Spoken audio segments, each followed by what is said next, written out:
우리는 말씀으로 태어난 말씀의 사람들이니까 우리의 삶은 말씀으로 이루어질 뿐만 아니라 말씀 자체가 우리를 통하여 선포되는 그러한 삶을 사는 말씀의 사람들입니다.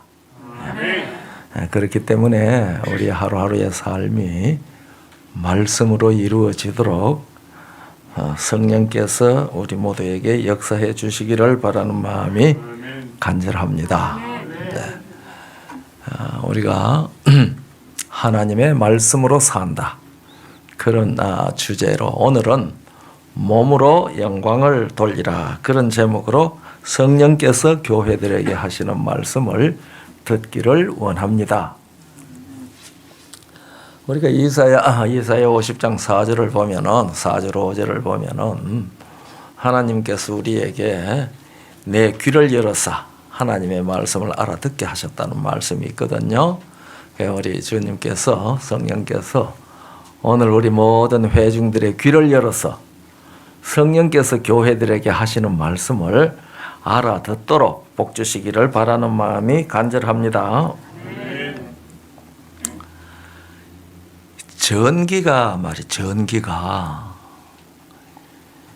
매개체 없이 전기로만 있으면 어떻게 될 것 같습니까? 저는 이 과학에 대해서 잘 모릅니다만은 전기가 매개체가 없이 전기 자체로만 있을 때에는 어떤 일이 일어날까요? 제 생각에는 이 전기로만 활동하고 있는 대표적인 것이 번개가 아닌가 그런 생각을 해봅니다. 번개가 전기라고 하는 사실은 이 프랭클린이 처음 알아내었습니다. 벤자민 프랭클린이요. 전기가 제대로 활용될 수 있는 매개체에 들어가면 대단히 유용하죠. 지금 이 마이크를 통해서 확성기가 나가는 것도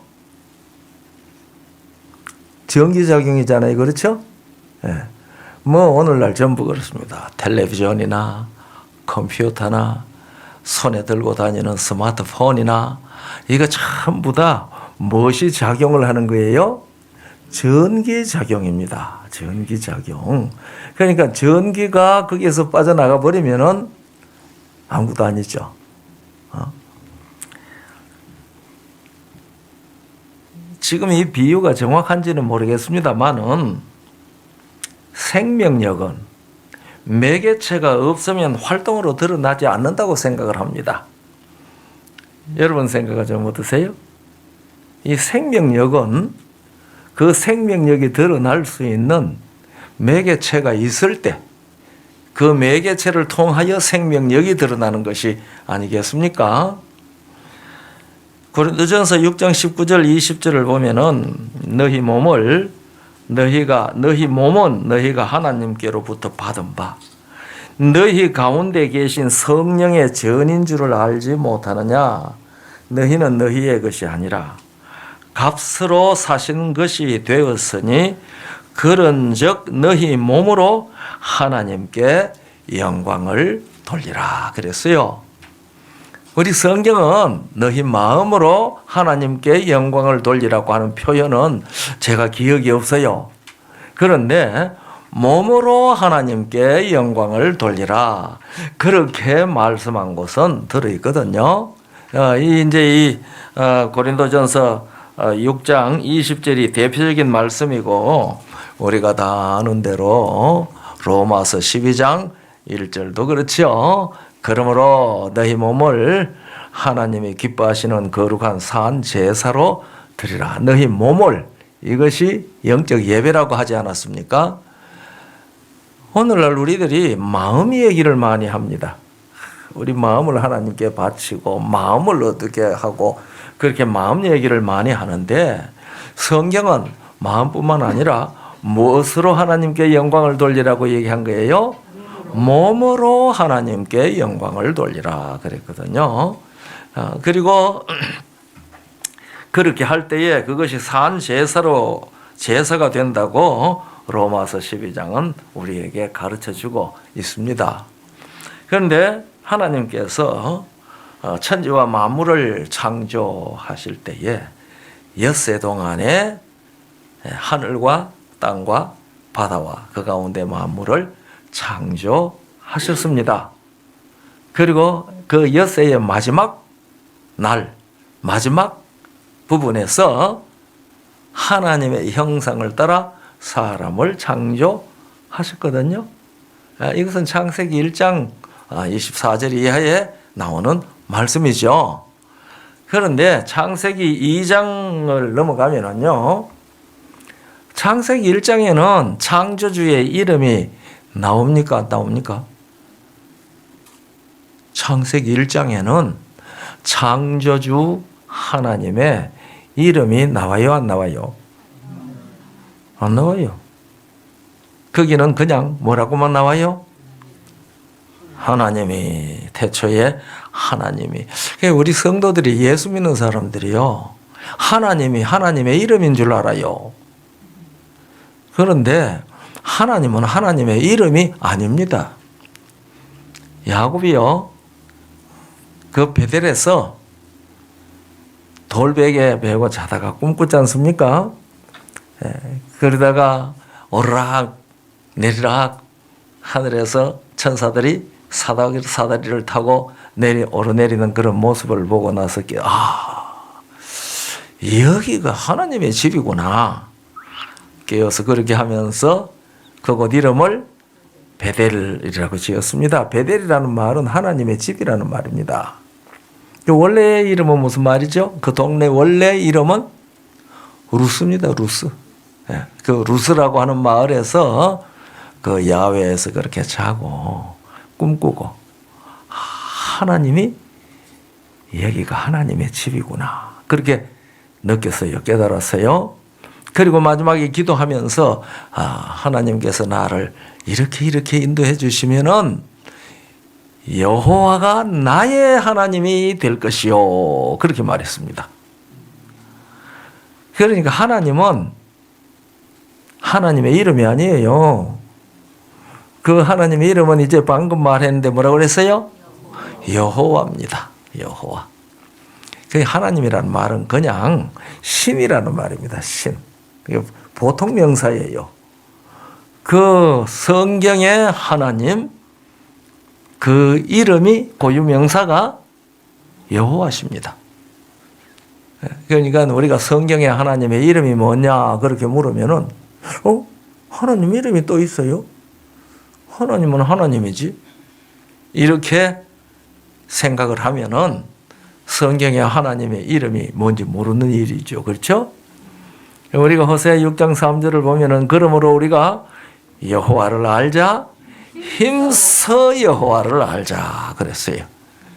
힘써 여호와를 알자. 하나님께서 그 이름을 나의 영원한 이름이요 너희 대대에 기억해야 할 나의 표라고 출애굽기 3장 15절에서 그렇게 말씀하셨거든요. 모세가 시내 광야에서 떨기나무에 불이 붙어 타는 것을 보고 가까이 갈 때에 여호와께서 그를 보시고 모세를 불렀지 않습니까? 그래가지고 이스라엘 백성들을 구원하라고 애굽에서 이끌어내라고 애굽으로 파견을 했을 때에 모세가 그렇게 묻습니다. 13절에서 출애굽기 3장 13절에서 이스라엘이 하나님이 나를 보내어서 너희를 구원하라고 했다고 얘기를 하면은 그들이 하나님의 이름이 무엇이냐고 물을 것인데 그들이 하나님의 이름이 무엇이라고 물을 것인데 무엇이라고 할까요? 그렇죠? 그러니까 14절에가 유명한 말씀이 있습니다. 여러분들 다 아시죠? 나는 스스로 있는 자라. 스스로 있는 자가 너를 보냈다고 해라. 나는 너희 조상의 하나님 아브라함과 이삭과 야곱의 하나님 여호와라. 여호와는 나의 영원한 이름이요 너희 대대로 기억해야 할 표현이라 그렇게 말씀하십니다. 그러니까 여러분이나 제가 믿는 성경의 하나님은 그 고유 명사가 무엇이죠? 여호와. 그래서 저는 이 여호와라는 성경의 하나님의 이름이 여호와라는 사실을 인하여 첫날 말씀드렸잖아요. 저는 가슴이 설렙니다. 그 이름이. 그래서 우리 그 이름을 아는데 어떻게 알아야 된다고 그랬어요? 아까 말씀드렸죠. 호세아 6장 3절에 힘써라. 힘써. 그러니까 우리 진리회볼 성도 여러분들 성경의 하나님의 이름 여호와를 힘써 그동안에 알아보셨어요? 이 여호와 힘써 아셔야 됩니다. 그런데 창세기 2장 1장에는 창조주 하나님의 이름이 나오지 않고 그냥 하나님만 나옵니다. 그런데 2장 4절에 가서 비로소 하나님의 이름 여호와가 나옵니다. 여호와 하나님이 이렇게 나옵니다. 2장 4절에 가서 여호와 하나님이 천지를 창조하신 때에 천지의 창조된 대략이 이러하니라. 그래서 어떤 학자들은 2장의 하나님은 여호와라는 이름이 나오는데 1장에 창조하시는 분은 여호와라는 이름 안 나오고 하나님만으로 나왔으니까 1장의 창조 이야기하고 2장의 창조 이야기는 서로 다른 얘기다. 그렇게 얘기를 하는 사람들이 있습니다. 지금도 그런 사람들이 있는 것 같아요. 이 얘기 하려면 시간이 넘어가니까 하여튼 그런데요. 2장 4절부터 비로소 하나님의 이름 창조주의 이름이 여호와라는 것이 나옵니다.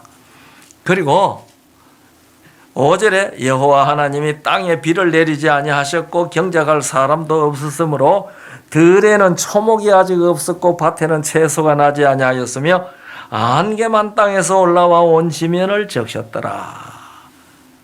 그러니까 이것은 1장에 천지를 창조하시니라 한 그 후의 사정을 얘기를 하는데 여기에는 7절부터가 2장의 핵심 얘기를 하고 있는 겁니다.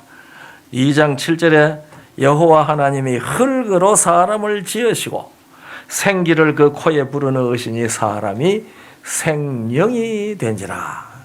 첫날도 말씀드린 성경 구절이죠. 그런데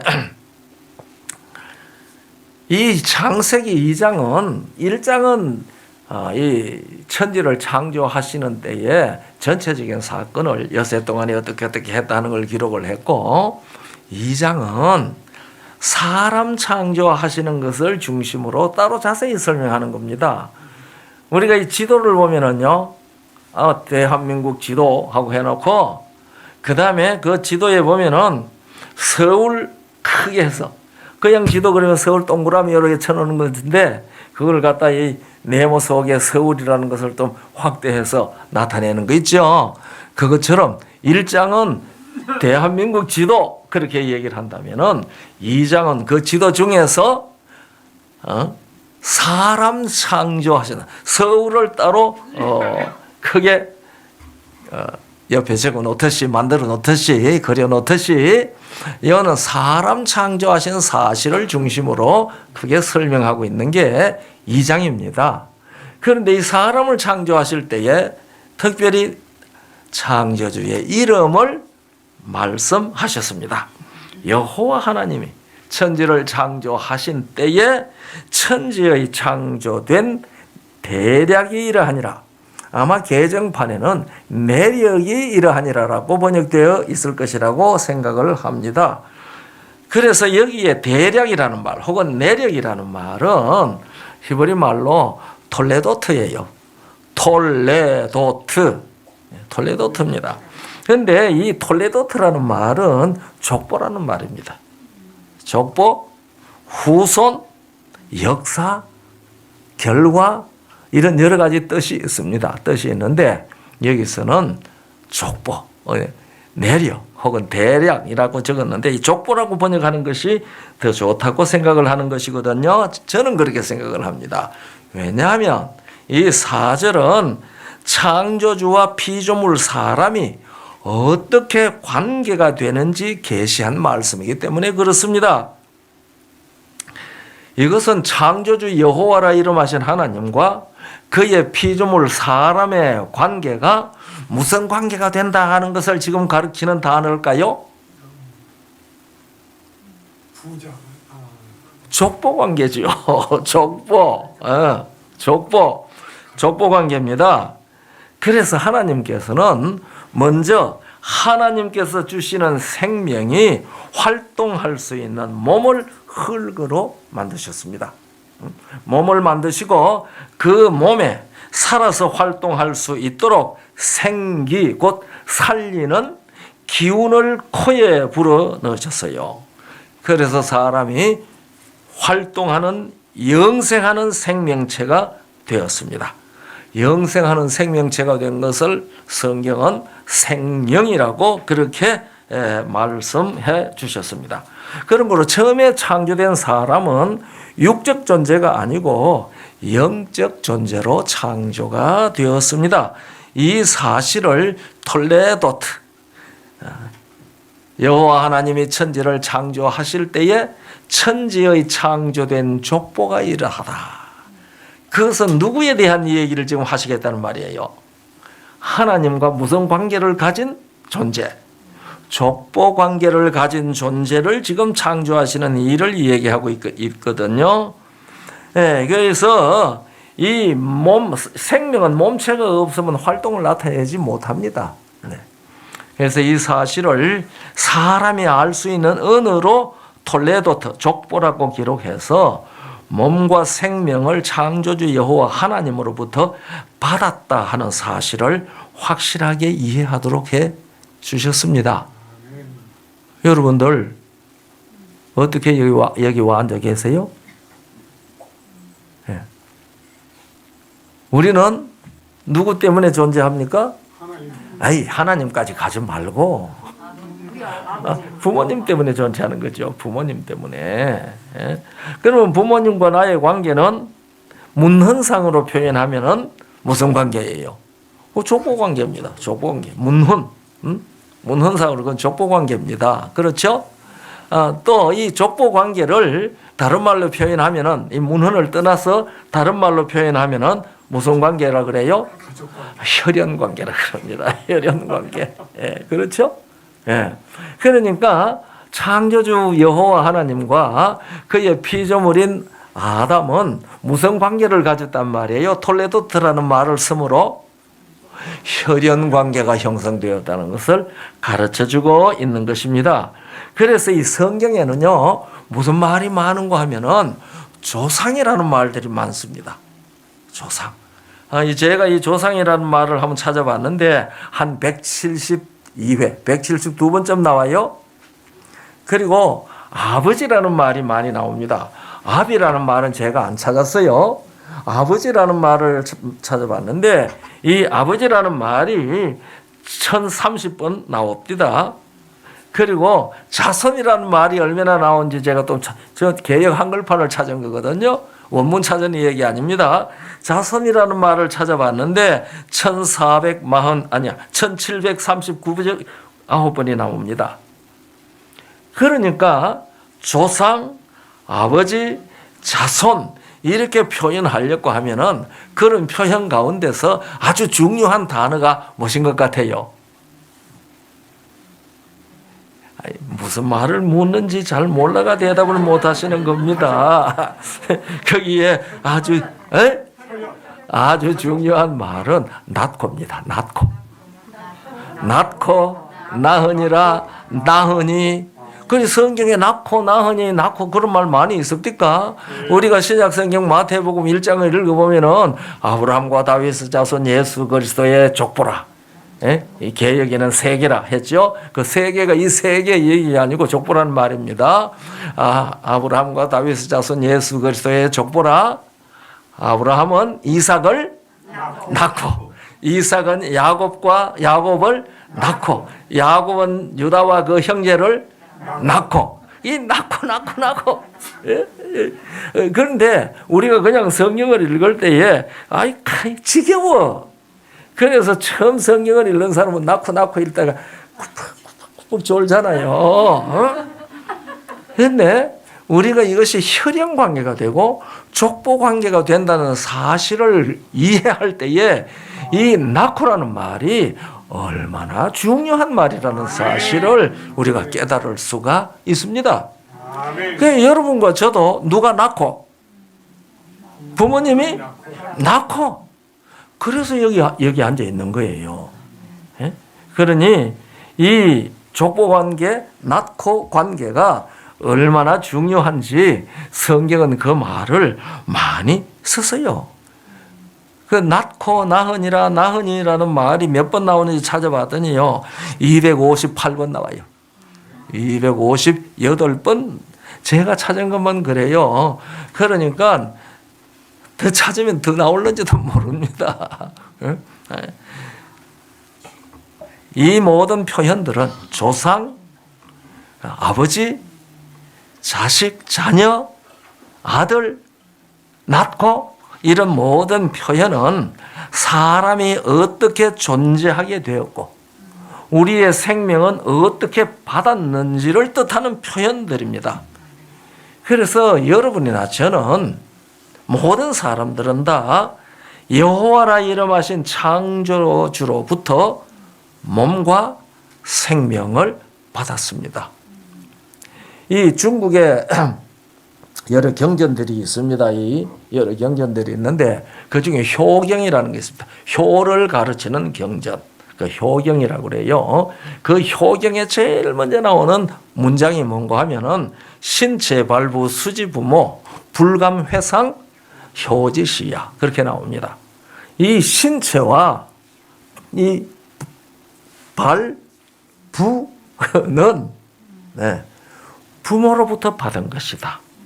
그렇기 때문에 이것을 야위게 하거나 상하게 하지 않는 것이 효도의 시작이다. 그럼 아프면 효가 안 된다 이 말입니다.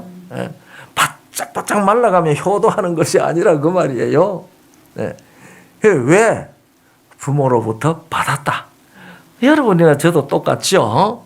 멀리는 우리가 하나님께로 가지만은 우리 가까이에서는 부모님으로부터 우리 받은 겁니다. 맞죠? 예, 우리 다 부모로부터 받았습니다. 그래서 이 사실을 창세기 1장 26절로 28절 가운데 하나님께서 말씀하시는 거예요.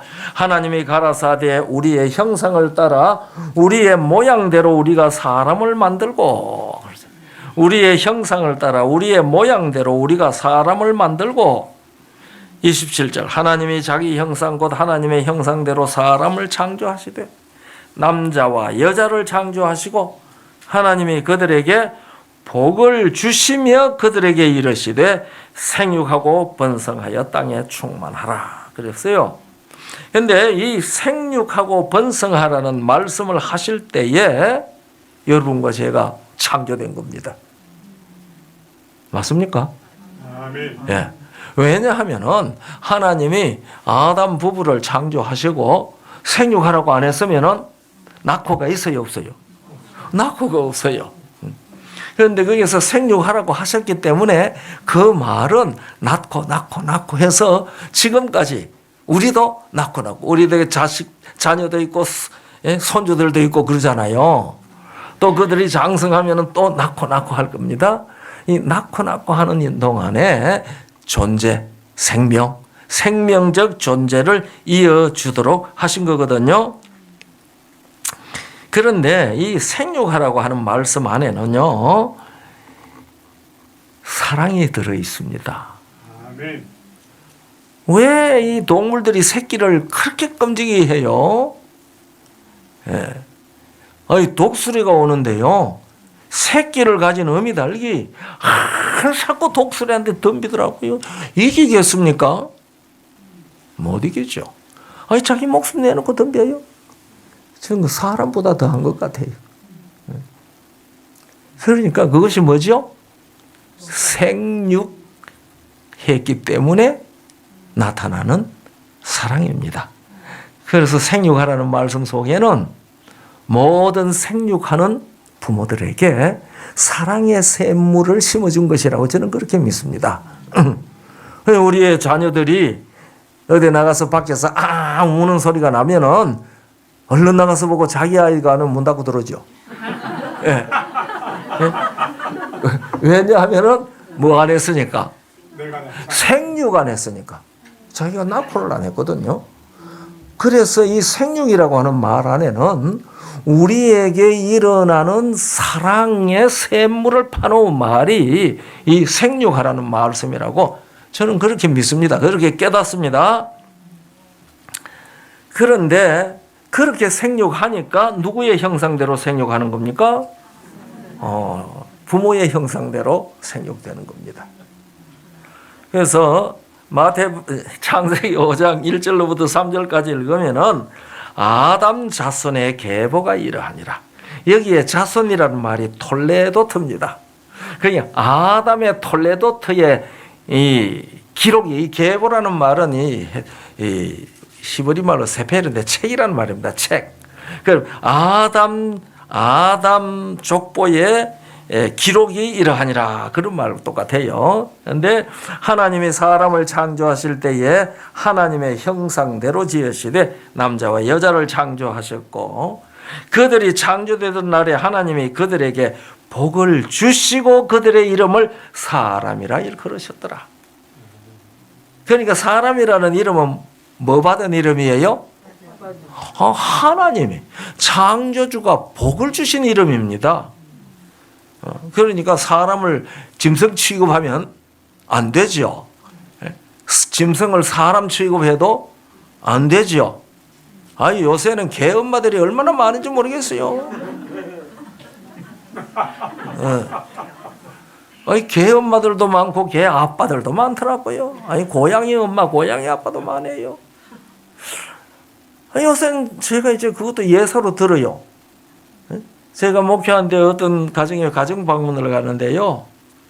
그 개가 뭐 2마리인가 있어요. 그러니까 엄마야 있다, 엄마야 있다 이래. 그래서 내가 한참 쳐다봤어요. 아니 집사님 개 엄마입니까? 네. 제가 그렇게 물었어요. 물으니까 아주 맹구스러운 얼굴로 그분도 웃더라고요.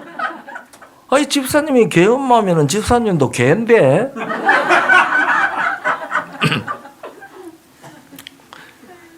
우리는 하나님의 형상대로 지음을 받은 사람입니다. 그 사람이라는 이름을 하나님이 뭐 주시고? 복을 주셔서 지은 이름입니다. 이 복이 뭔지 아시지요? 우리가 시편 133편 3절을 보면은 헐몬에 이슬이 시온의 산들의 내림과 같도다. 거기서 여호와께서 복을 명하셨나니 곧 영생이로다. 그러니까 오늘날 우리가 복받자 하는 그 복을 뭐 이 세상에서 말하는 5복이다 7복이다 이런 얘기들을 얘기하지만은 성경이 말하는 복의 근본적인 것은 영생입니다. 그러면 하나님께서 사람을 처음에 창조하시고 복 주시고 그들의 이름을 사람이라고 하셨다고 하는 것은 그들에게 뭐 하도록 하셨다는 말입니까? 영생하도록 하셨다는 말입니다. 영생하도록. 그래서 처음에 사람은 영생하도록 창조해 주셨는데 이 영생하는 사람이 생명이라는 말, 생명. 그러니까 생기를 그 코에 불어넣으시니 사람이 생명이 되었다라고 얘기할 때에 그 말은 영생하는 하나님의 생명을 가진 존재가 되었다는 것이죠. 그래서 복을 주시고 그들의 이름을 사람이라 일컬으셨더라. 아담이 130세에 자기 모양과 자기 형상과 같은 아들을 낳아 이름을 셋이라 하였고 그랬는데요. 그러니까 태어나면은 누구의 형상대로 난다는 얘기입니까? 부모의 형상대로 난다는 겁니다. 부모의 형상대로. 그러면은 첫날 제가 잠깐 말씀드렸는데 오늘 또 좀 더 자세히 말씀드릴는지 모르겠습니다만은 우리가 이 세상에서 존재하고 활동을 하려고 하면 출생해야 합니다. 출생하지 않으면 아무것도 안 되거든요. 없는데 뭐 그렇죠? 그러니까 출생할 때에 생명과 형상을 누구로부터 받아요? 부모님으로부터 받습니다. 그러면은 우리가 하나님의 자녀가 되려고 하면, 아니, 하나님의 형상을 닮으려고 하면 어떻게 해야 되겠어요? 간단하죠? 하나님께로부터 나면 돼요. 그러니까 하나님께로서 나지 아니하고 성품을 변화시켜야 되겠다. 나는 성품이 변화돼야지 하나님 나라에 가는데, 그리고 성품 변화하려고 하면 열심히 해보십시오. 변화되는 거. 침팬지가 나는 사람의 성품을 가져서 사람처럼 돼봐야 되겠다고 열심히 노력하면 침팬지 사람 되겠습니까? 안 돼요. 그러면은 우리가 하나님의 형상을 닮으려고 하면은 지금 이 육신에 처한 사람이 노력으로 하나님의 형상을 닮을 수 있겠습니까? 안 됩니다. 어떻게 해야 되죠? 하나님께로부터 나야 합니다. 태어나면 하나님의 형상을 닮으려고 내가 노력해야 할 아무런 노력 없이 무슨 형상으로 태어나는 거예요? 하나님의 형상으로 태어나는 겁니다. 예. 그래서 에베소 4장 22절부터 너희는 유혹의 욕심을 따라 썩어져가는 구습을 따르는 옛 사람을 벗어버리고 심령으로 새롭게 되어 하나님을 따라 의와 진리의 거룩하심으로 지으심을 받은 새 사람을 입으라 그랬잖아요. 그러니까 우리가 하나님의 형상을 담는 것은 옛 사람이 죽고 하나님의 형상을 따라 새로 지음을 받는 사람이 되는데, 그것을 가리켜서 성경은 거듭나는 것이라고 이 얘기를 하지요. 그래서 여기에 창세기 5장 1절로 3절까지 기록되어 있는 말씀은 그 형상과 모양이 어떻게 전달되는지에 대해서 우리에게 가르쳐주고 있는 겁니다. 하나님은 자기 형상을 따라 아담과 그 아내를 지었고 사람이라 이름을 주셨고, 아담은 130세에 자기 형상과 자기 모양과 같은 아들을 낳아 이름을 셋이라고 했거든요. 그러니까 이 예수 그리스도를 믿고 믿음으로 살아가는 일에 제일 중요한 첫 단계가 바로 뭐 하는 거죠? 중생하는 겁니다. 거듭나는 겁니다. 그래서 아담에게 생육하라고 하는 그 말씀으로 인해서 이 세상 제일 마지막에 태어날 사람까지 다 창조됐습니다. 우리도 그때 생육하라는 말씀, 생육하고 번성하라는 그 말씀으로 인해서 지금 태어나서 이곳에 앉아 있는 거죠. 그래서 우리가 족보를 따라 올라가면 어떻게 되겠어요? 누구까지 올라가겠어요? 제대로 따라 올라가면. 그런데 우리가 가지고 있는 족보는 중간에 다 끊어져요. 그러니까 최초의 조상이 누군지를 모르잖아요. 아니, 밀양박 씨는 뭐 저 양산에 있는 박 같은 알에서 툭 튀어나왔다는데, 그러면 그 박 같은 알은 어디서 나왔어요? 그렇잖아요. 기백임가는 저 구지봉에서 말입니다. 뭐 하늘에서 상자가 내려오는데, 거기에 6개의 알이 달려 있는데 그 알은 또 하늘에서 왔네? 예. 그게 다 자기의 조상이 특별한 존재라는 사실을 만들기 위해서 그렇게 전설을 만들어 놓았는데, 그 얘기는 결국 최초의 조상이 누군지 모른다는 거죠. 저는 그것을 갖다가 한국적 진화론이라 그럽니다. 한국적 진화론. 제가 대학에 있을 때에 그 국어 교수님하고 저를 불러가지고, 김 목사 나한테 성경 얘기 좀 해줘 하고서는 가서 성경 얘기를 하는데, 그분이 이제 국어학 박사거든요. 그냥 앉아서 이런 얘기를 하다가 제가, 박사님, 저는 이것을 한국적 진화론이라고 합니다. 목사님은 그걸 그렇게 얘기를 해요? 말이 되네. 예. 이거 전혀 누구를 모르니까, 창조주를 모르니까. 근데 사도행전 17장 6절로부터 28절까지 보면 26절에 읽어보면 그랬어요. 인류의 모든 족속을 한 혈통으로 만들었어.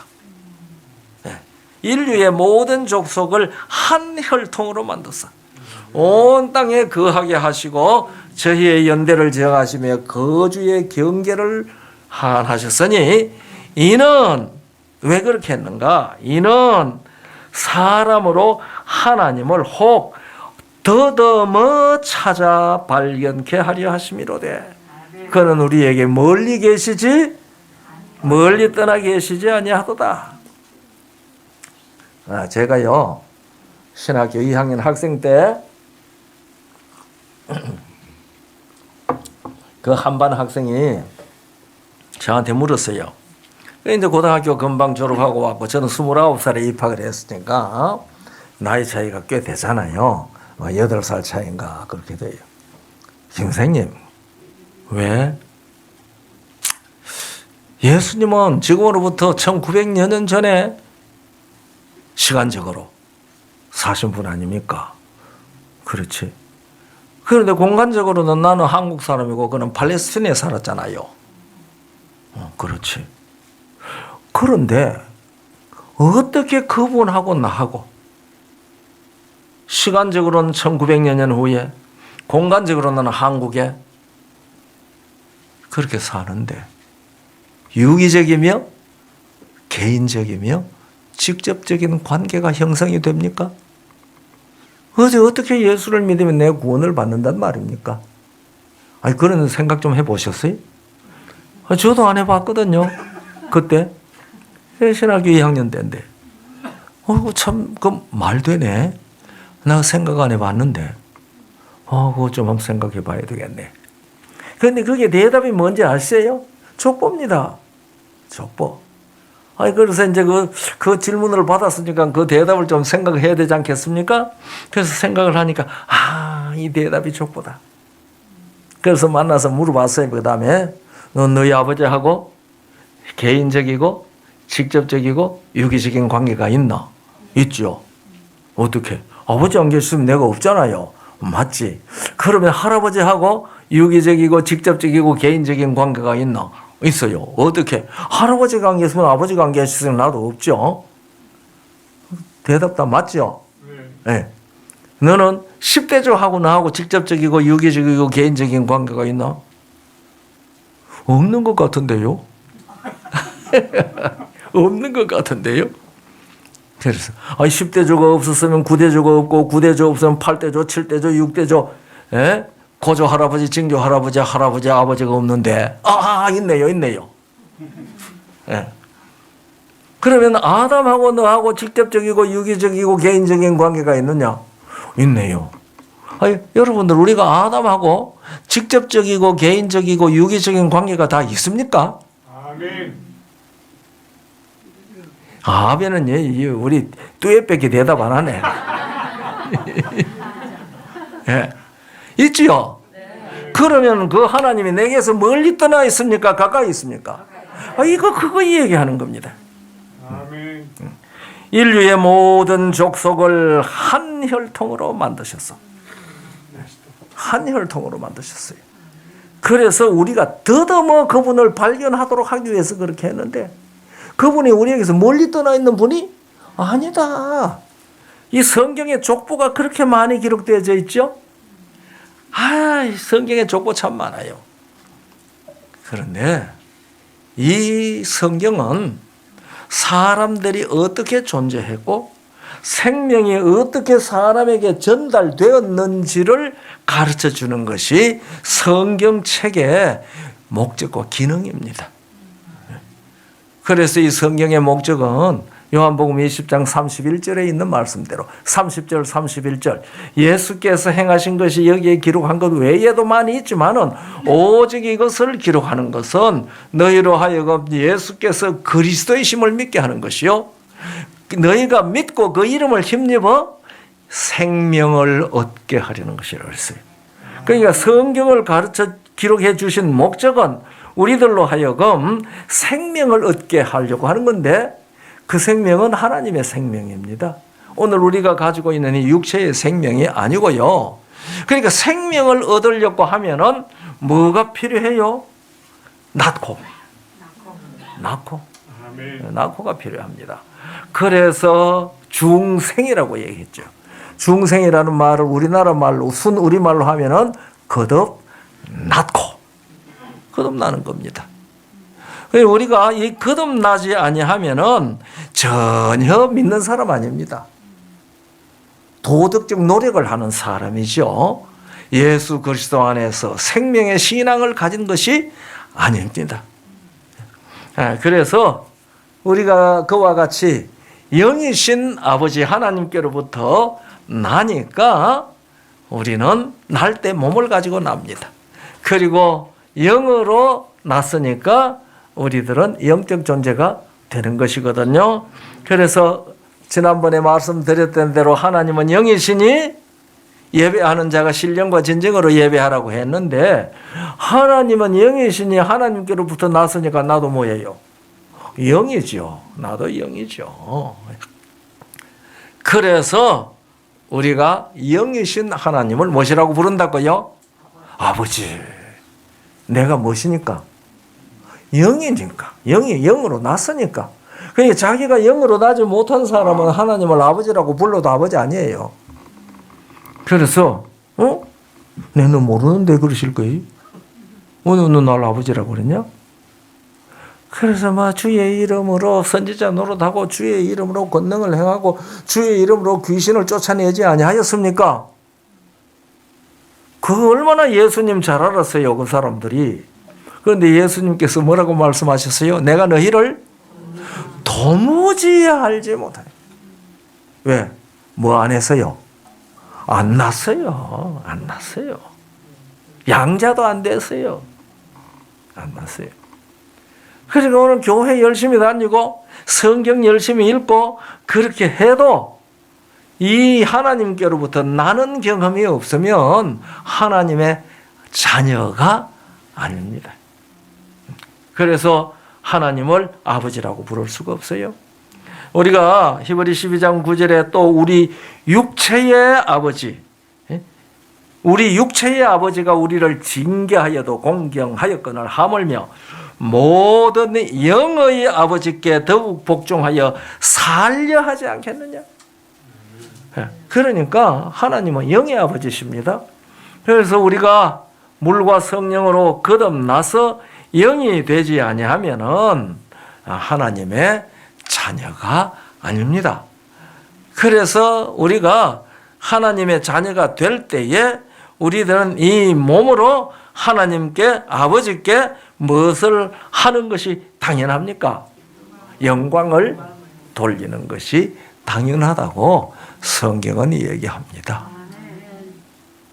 예? 자녀가 태어나면 기뻐합니까? 부모가? 기뻐해요. 제가 살고 있는 집 앞에 바로 우리 집에서 한 1분쯤 1, 2분 걸어가면은 그 초등학교가 있어요. 그러니까 부모들이 아침에 말이죠. 우리 집 앞에도 자동차를 잔뜩 세워놓고 아이들을 데리고 쫑쫑쫑쫑 걸어가요. 제가 그걸 이렇게 가만히 내다보면서 저렇게 길러놨는데 저것들이 커가지고 저 공로를 알고 효자 노릇, 효녀 노릇을 하려나 그 생각을 많이 해봅니다. 그 아이 태어났는데 기뻐했는데 그래서 어떤 사람들이 그렇게 욕하잖아요. 아유 저거 낳아놓고도 미역국 먹었겠지. 그 사람들이 그런 욕하지 않습니까? 네. 그런데 우리가 하나님께로부터 태어났으면 하나님이 보시기에 몸으로 뭐 하는 것이 당연한 겁니까? 하나님께 영광을 돌리는 것이 당연합니다. 그것을 신앙이라고 그래요. 그래서 이 효도와 신앙은요, 대상은 다르지만은 사상은 같은 겁니다. 그래서 우리가 부모에게 효도하는 이유가 뭔가 하니 그분에게부터 신체 발부 수지 부모, 내 신체와 이 모든 생명은 생명까지죠. 육체의 생명. 그것은 다 누구에게부터 받았습니까? 아버지, 부모님으로부터 받았다. 그러니까 효도하는 것은 당연하다. 그 얘기잖아요. 불로감 회상 효지시야라. 효지시야라. 우리가 하나님께로부터 생명과 이 몸을 받았기 때문에 우리는 몸으로 하나님께 영광을 돌리는 일은 당연한 일이라고 성경은 우리에게 가르쳐주고 있는 것입니다. 그런데 하나님께서는 지난 저녁에 말했죠. 왜 선악을 알게 하는 나무를 만들어 놨다고 그랬죠? 기억나세요? 네. 하나님과 창조한 아담 사이에 무엇을 맺었다고 그랬어요? 언약을 맺었습니다. 그래서 그 언약은 하나님이 아담에게 약속한 언약의 내용이 무엇이라고 그랬죠? 그가 우리에게 하신 약속은 이것이니 곧 영원한 생명이라. 장절, 성경 장절. 장절을 외워야지. 네. 요한 1서 2장 25절입니다. 그가 우리에게 하신 약속은 이것이니 곧 영원한 생명이라. 그래서 하나님께서 아담과 더불어 언약을 맺었는데 톨레도트의 언약을 맺은 겁니다. 족보. 그야 하나님과 아담 사이에는 생명의 언약, 혈연의 언약이 맺어진 것입니다. 톨레도트입니다. 그래서 여호와 하나님이 천지를 창조하실 때에 천지에 창조된 톨레도트가 이러하니라. 하나님 여호와 하나님이 흙으로 사람을 만드시고 그 코에 생기를 불어넣으시니 사람이 생영이 된지라. 그렇게 이 얘기를 한 것이거든요. 그런데 이 아담이 하나님께서 하시는 그 약속을 잘 받아 누리겠다고 하는 조건이 무엇으로 만들어 놨어요? 선악을 알게 하는 나무로 만들어 난 거잖아요. 그래서 이것은 약속과 조건, 그것이 언약의 속성입니다. 그렇죠? 언약에는 반드시 약속이 있고 그 약속을 이행해야 할 조건이 붙습니다. 그러니 우리가 호세아 6장 7절에 있는 말씀대로 아담이 언약을 어겼다고 그랬거든요. 그러니까 이 아담과 하나님 사이에 맺은 언약의 표징으로 하나님께서는 영원한 생명을 약속하셨고 아담은 그 생명을 누리기 위하여 선악을 알게 하는 나무의 실과를 먹지 아니하는 조건을 제시해 놓은 거거든요. 그러니까 이게 언약이기 때문에 이 약속과 조건이 반드시 같이 있어야지 그게 언약이 성립이 되는 겁니다. 그런데 아담이 언약을 어겼다고 그랬습니다. 이 언약을 어기면은요, 언약 안에 머물러 있을 수가 없습니다. 하나님께서 그들을 돌보지 않는다고 그랬어요. 히브리 8장 9절에 있는 말씀입니다. 그들이 내 언약에 머물러 있지 아니하기 때문에 내가 그들을 돌보지 아니하였느니라고 했습니다. 돌아보지 아니하였느니라. 언약을 어기면 뭐 그렇죠. 언약에 대해서 매일 필요가 없잖아요. 우리 하나님 얼마나 자비하신지요. 그래서 한번 복습 삼아 이 원문에 성경에 십계명이라는 말이 있다고 그랬어요, 없다고 그랬어요? 없어요. 없어요. 우리 번역에 십계명이라고 번역된 것이 원문으로는 어떻게 되어 있다고 그랬어요? 언약의 열 말씀. 언약의 열 말씀입니다. 그 계명이란 말 없어요. 언약의 열 말씀입니다. 그래서 이 언약은 계명보다 더 강하다고 그랬죠. 예. 그래서 사람의 언약이라도 한번 맺은 다음에는 어떻게 할 수가 없어요? 폐하거나 가감하지 못한다 그랬거든요. 그런데 그 말씀은 어디 있어요? 사람의 언약이라도 한번 맺은 다음에는 아무나 폐하거나 더하지 못한다 하는 그 말씀은 어디에 있다고 그랬죠?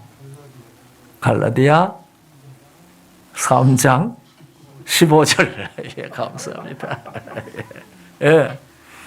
예, 그래서 이 언약은 아담의 언약을 깨었기 때문에 그 언약 안에 하나님께서 그를 돌볼 수가 없었습니다. 그러니까 하나님께서 아담과 맺은 언약은 어떤 언약일까?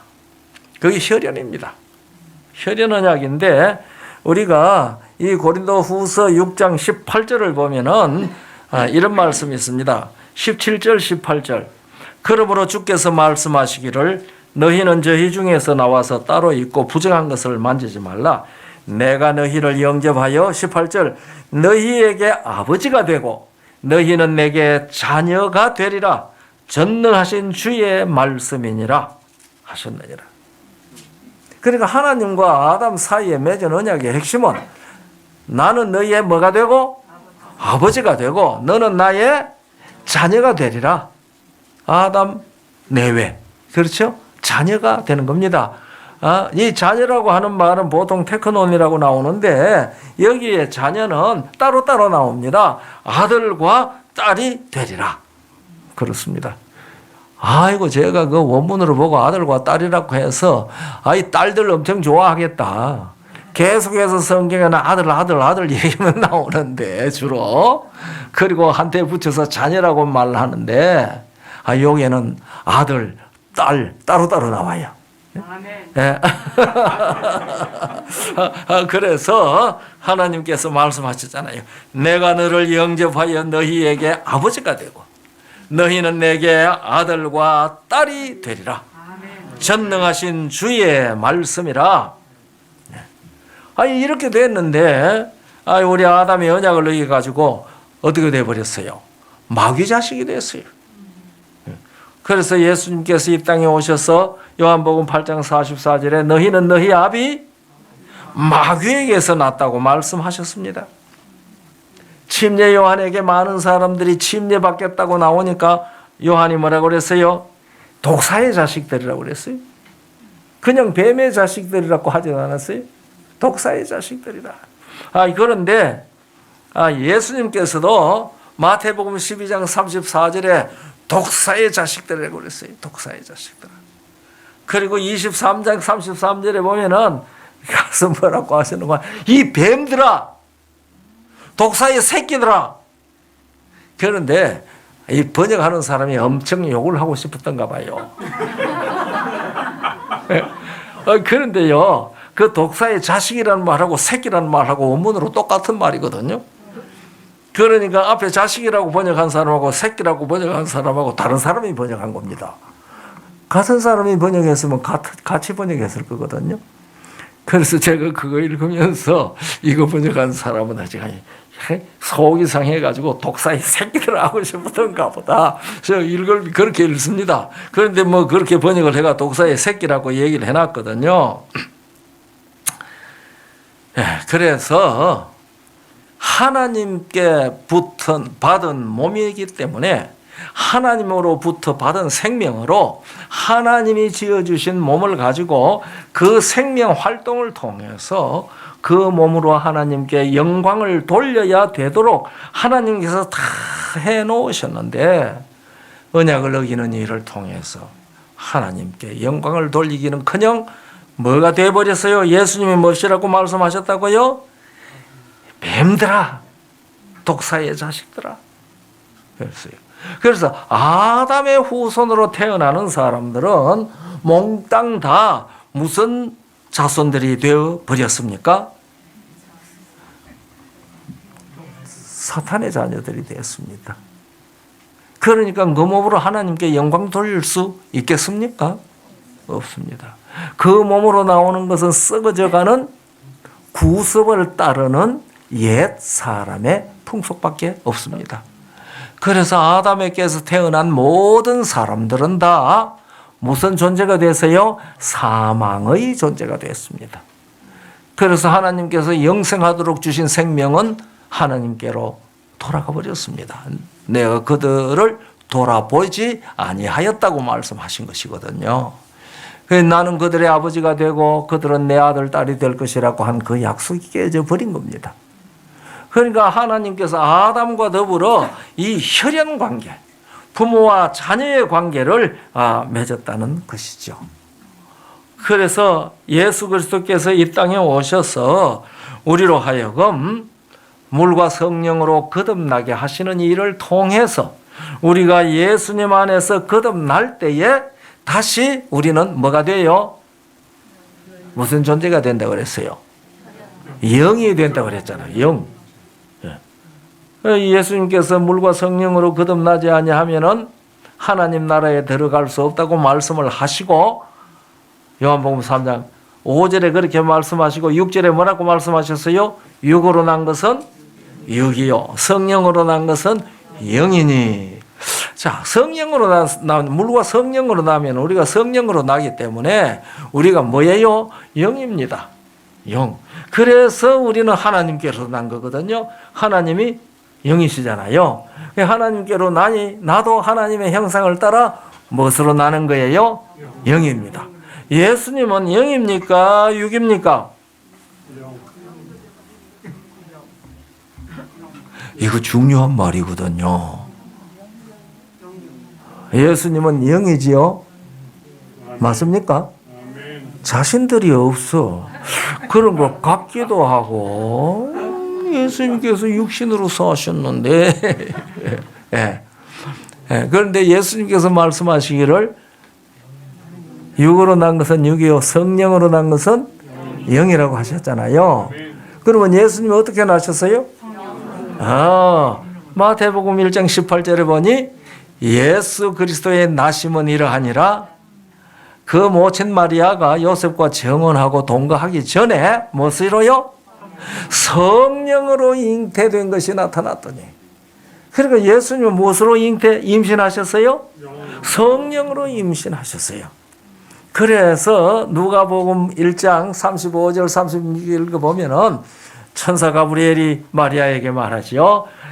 하나님의 성령이 네게 임하시고 지극히 높으신 이의 능력이 너를 덮으시리니 나실 밤 무슨 자는? 나실 밤 무슨 자는? 거룩한 자는 지극히 높으신 하나님의 아들이라 일컬으리라. 그러니까 예수님께서 성령으로 나셨어요. 그래서 하나님의 아들이라 일컬음을 받은 거거든요. 그러면 예수님은 영입니까? 육입니까? 영이죠. 그러면 예수님이 우리의 모범이 되었다고 하면은 육체에 있는 사람의 모범이 되었다는 말일까요? 영이 된 사람의 모범이 되었다는 말일까요? 용기 있게 힘 있게 대답해 보십시오. 영이 된 사람들의 모범임십니다. 그런데 많은 사람들이 예수님이 우리와 똑같은 육체로 오셨기 때문에 누구의 모범이 되어야 된다고 그래요? 육체를 가진 사람의 모범이 돼요. 육체인 사람들의 모범이 되어야 되는 것처럼 착각하고 있습니다. 육신에 있는 사람은 하나님의 법을 지킬 수 없다고 그랬어요. 로마 8장 7절에 그랬어요. 육신의 생각은 하나님과 원수가 되나니 이는 하나님의 법을 지키지도 아니하고 지킬 수도 없어요. 왜? 그건 육신이니까. 무슨 생명이 없어요? 하나님의 생명이 없어요. 하나님의 생명이 없는 사람은 하나님의 눈에는 산 사람, 죽은 사람. 죽은 사람이에요. 여러분, 송장 갖다 놓고 제가, 송장 갖다 놓고, 야, 송장아, 내가 걷는 대로 한번 걸어봐라. 내가 너의 모범이잖아. 날 따라 좀 걸어. 그러면 걸어요? 생명이 없으니까 안 되죠. 이 생명은 매개체를 통해서 그 능력을 나타내고요. 이 매개체는 생명이 있을 때에 활동하는 겁니다. 생명의 능력으로. 그러니까 우리가 거듭날 때 비로소 무슨 존재가 되어서 하나님께로서 나서 영의 존재가 되기 때문에 로마 8장 9절에 그랬거든요. 하나님의 영이 있는 사람은 육신에 있지 아니하고 영에 있나니 누구든지 그리스도의 영이 없는 사람은 그리스도의 사람이 아니라고 그랬습니다. 그러니까 물과 성령으로 거듭나서 하나님의 영에 있는 영으로 난 자는 성령으로 난 자는 영이라고 하는 그런 사람들에게 영이신 예수님께서 뭐를 보여주신 거예요? 본을 보이신 거예요. 왜냐하면 우리에게 뭐가 있으니까? 영의 생명이 있으니까 예수님이 본을 보이는 대로 따라갈 수 있어요. 따라갈 수 있어요.